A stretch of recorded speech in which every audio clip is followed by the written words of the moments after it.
ঝাড়গ্রামের কথা যত বলা যায় তত কম পড়ে। পাহাড়, জঙ্গল, জলপ্রপাত, গুহার টানে বহু পর্যটক ছুটে যান ঝাড়গ্রামে। একদা আদিবাসী সম্প্রদায়ের আতুর ঘর ছিল ঝাড়গ্রামের মধ্যে থাকা বেলপাহাড়ি। এই বৃষ্টির মরশুমে উত্তরবঙ্গের একাধিক অঞ্চলে ধস নামছে।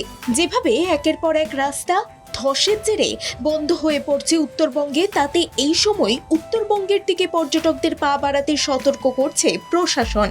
তাই বর্ষার এই মন ভোলানো মরশুমে চলুন ঘুরে আসা যাক ঝাড়গ্রামের আরও এক নতুন ডেস্টিনেশন থেকে।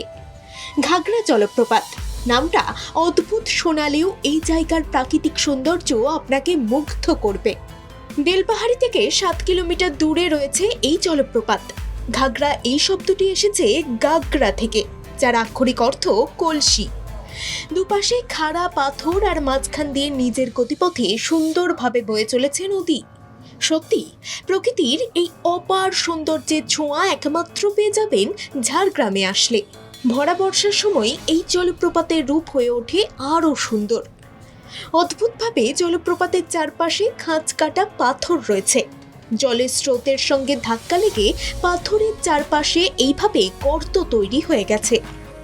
কলসি থেকে জল ঢাললে যেমন হয় ঠিক তেমন ভাবেই জল বেরোতে থাকে এই গর্তগুলি থেকে। টানা বৃষ্টি হলেই এই জলপ্রপাতের জল বাড়তে থাকে। সবুজে ঘেরা পরিবেশের মধ্যে এই জলপ্রপাতকে ভয়ঙ্করের পাশাপাশি লাগে আরও সুন্দর। সপ্তাহান্তের ছুটিতে ঘাগড়া জলপ্রপাতে ঘুরতে যেতেই পারেন। যেতে গেলে ট্রেনে করে আপনাকে নামতে হবে ঝাড়গ্রাম স্টেশন। সেখান থেকে বেলপাহাড়ি আসার জন্য পেয়ে যাবেন অজস্র গাড়ি।